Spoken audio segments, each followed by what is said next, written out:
Hey Legionnaires, welcome back, and today we're going to talk about the Data Slate.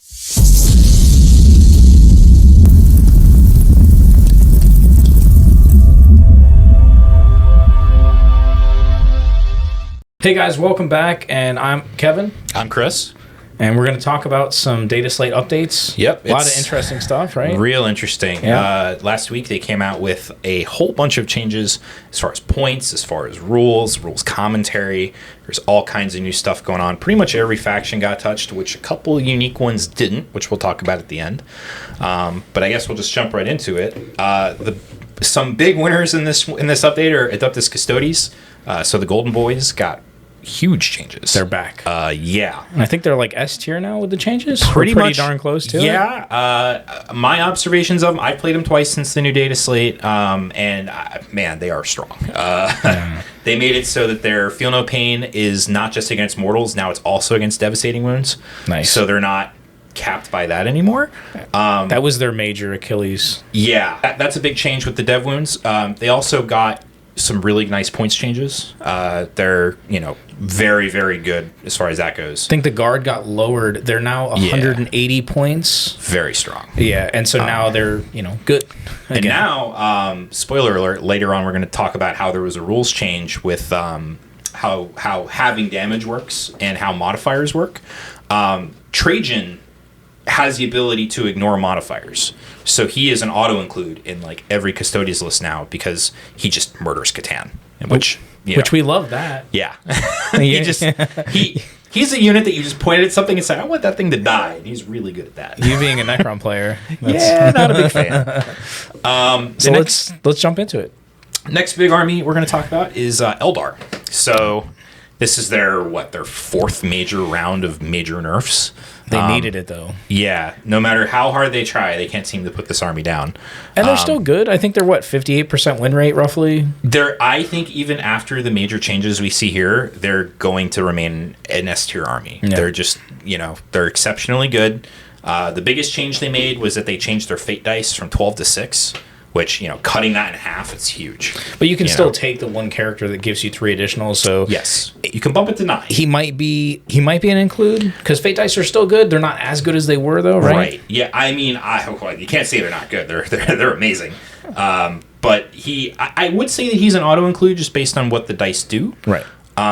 It's really just a combination of all the changes they made. All the major things that Eldar were doing got brought down.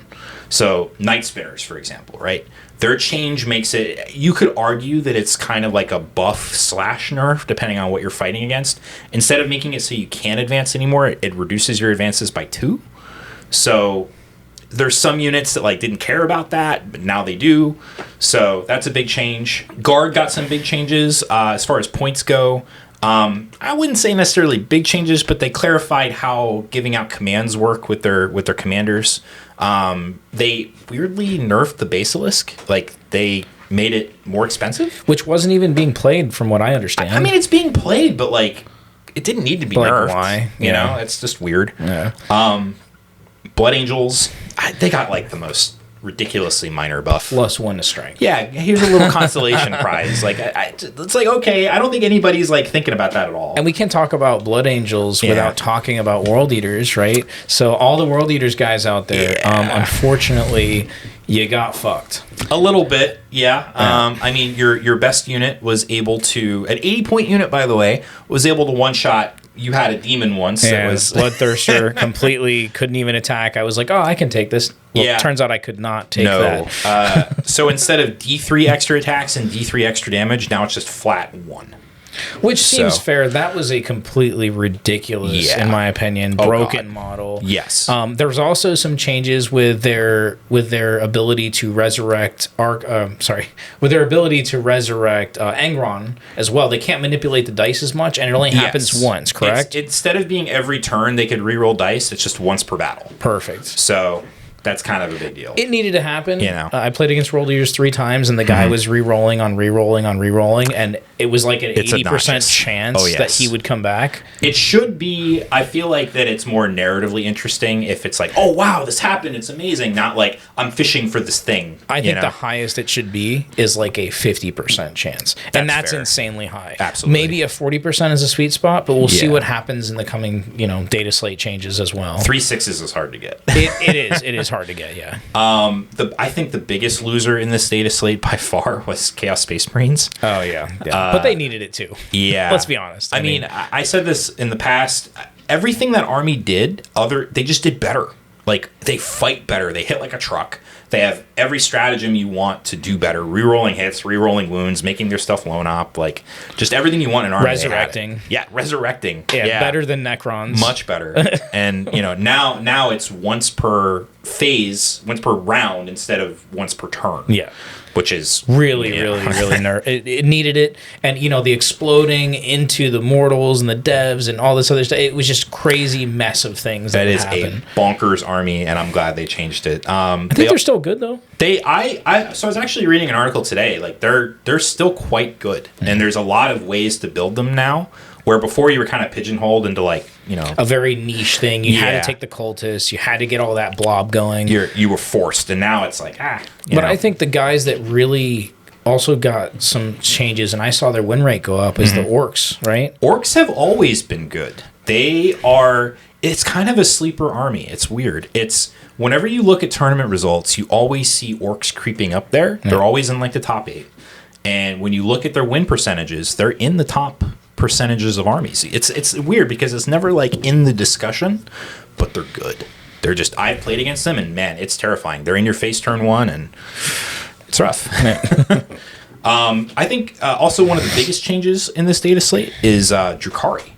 Drukhari got a lot of stuff. Oh my gosh, that! It's such an amazing change too.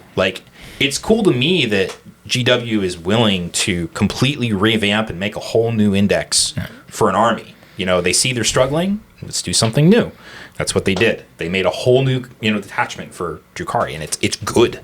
So you don't run boats now. It's a very melee heavy army from what we were talking about before the video started. Yes, it's mixed arms. You still run transports because it's all around transports, but you're not boat spamming. So you're not it's not Reavers and Ravagers. It's just the transports. Your typical list for Drukhari guys was boat spam, and now it's shifting, which is great. Yes, it's cool to see armies that play a very specific way, and they've played that way for a long time, and now we're seeing them play a different way, which is good.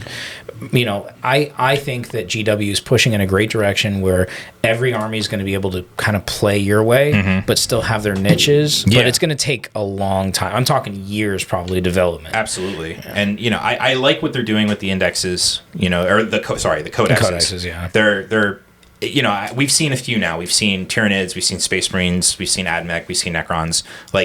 They're diverse. They have new things going on, new ideas, which I like. Whether they're strong or not. But I think, even guys with these changes and stuff, I think that every army is in a pretty good spot considering. Yes. I mean, the win rates are what? A difference of maybe 8% or so? It's not. It's the most balanced I've seen 40K, for sure. Yeah.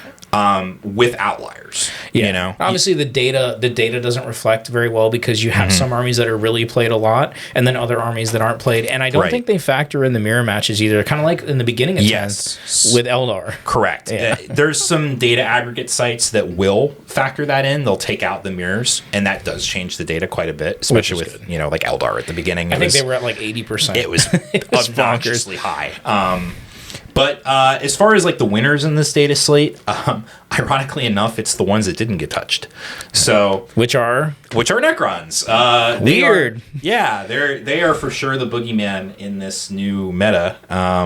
Coming off the back of winning LVO, they didn't get touched at all. Everyone was expecting something. Maybe some points nerfs on Catan or changing the way the Deep Strike rule works for Hyperfate or Hypercrypt. But they didn't get touched. And I was talking to you about this earlier. It's interesting because it was both Admech and Necrons that didn't get touched, which are both the indexes or codexes that just came out. It's like a really good army. and then let's talk about AdMech. They're just not there, No, right? And like, so you made a point though, and I think that's great. I think that they didn't get touched because they want more information. They want more data. Right. That's a very valid point, guys. Right. And I do think that they're going to show some love to AdMech, because I feel like for a little while AdMech has been paying for their sins in ninth. And well, let's be honest. They were pretty oppressive. They were busted. Yeah, it was completely broken, and it was time for them to kind of get dethroned. And I think we're in a, I've been saying this in all our videos. 10th edition is a hero mash. 10th edition is play what is fun, and the battle line stuff and all that stuff is kind of a thing of the past, which I think is great, because you're seeing these cool, unique, very variable lists, I guess. It is more interesting. It is more interesting. Giving people the freedom to play what they want, I think, is always good. And not having 20 pages of stratagems to read over, and then all those interactions. Yes, it takes away some of the customization of the armies a little bit, but it also gives breath back to the customization of building a list. Yeah. But other than that, there was some minor rules commentary changes. They, like I said before, they clarified how halving damage works and modification of damage. So, in case you are not aware, if you have something that ignores modifications, halving damage does not work. It does full damage to the unit. So, your Catan shards, your Avatars of Cain, all that stuff, it can die, like, real quick. Which is needed. Yeah, much needed. Yeah. One big thing we didn't talk about is your favorite faction, Demons. They got a huge point reduction in their favor. I think their battle line were overcosted from day one, dead on arrival, and kind of like what you were talking about earlier that I didn't even know. If you're taking, for instance, like the dogs or something from Khorne, you have to take a battle line unit too, which I didn't know. You brought that to my attention. Yeah. Kind of balances it out, but also you were saying it fucks over. It specifically screws over Thousand Sons because they're already kind of expensive with what their army's doing, and they want like just a couple cheap units to throw around. Now they have this extra tax that goes on top of it that makes it just more difficult for them to list build. And I personally want to see them on top because I love Thousand Sons. It's an army that I've had multiple times and then I end up selling, and then it comes back like for like maybe a week. Yeah. And all of a sudden like that list gets countered because weren't they doing Rhino spam into Flamers, and now it's just Magnus was busted, and now it's just big Rubik blocks and Magnus, and that's really it. You play them one specific way, and that's kind of what I think GW is trying to get away from. And I mean, personally, I love that we're getting away from that. Is those very niche builds that make the army playable. Otherwise, you're playing that or you're not playing it at all. Yeah, and it's a cool army too. I love their whole theme and aesthetic, and I wish they were better. They were good for like a minute at the beginning of 10th edition. Beginning of 10th, they were really impressive because they were able to do that Doom Bolt thing like 3 times in a row. Yeah, don't remind me. And it was just kind of like you just die. Yeah, you don't get saves. Side note: did you know that ignores loan up? Really? Yeah, I learned that today. That's really good because it's not an attack; it's an ability. And didn't you just play in a tournament recently? I did last weekend. I played down south, down near Miami. It was 3 rounds, just RTT. It was 21 people. I brought the LVO Hypercrypt list. That list is so oppressive. Yeah. The monolith is like, just ignore it. The Void Dragon, ignore it. Man, that's what all my opponents did. They ignored my monolith. And it's the way to play. But you still won. It still won. Which is great. It was a great tournament. I played Sisters. I played a Firestorm Marine detachment. And I played World Leaders. And it was a fun time. I went 3-0. I did win. It was a blast. I had a good time. Nice. And then I have another tournament next weekend. I'm going to go to a GT the weekend after that. So just a lot of stuff happening, guys. Speaking of GTs and things like that, we're going to probably get rocking and rolling at this store and this location. I would say probably end of March, roughly. End of March is what we're looking at. I think we're working on making things kind of perfect. We're working on terrain, making sure that's all set up, getting our tables, ready for a big tournament. And then at the end of March, I think it's going to be 14-ish people, roughly. Yeah, pretty big. Yeah. I'm excited. It's going to be fun. It should be. Yeah. Guys, if you are interested in buying any of this product and stuff, obviously check us out, chaos-legion.com. Also, we're going to start the tournament stuff. So like, comment, subscribe, all that fun stuff. I always feel like we're shelling for the store here, but we are a store. If you guys are in Florida and you'd love to come by and check us out, we have a lot of new players, but we also have a lot of players like Chris who are tournament players and a lot of people like me that are kind of in the middle and getting into tournaments. I am actually playing playing NIDS, trying to learn NIDS. What an army. Very strange army to learn, and Yeah. they play a different game, in my opinion. But let us know what you guys think about the Data Slate changes, and we'll see you next time. We'll see you next time, guys.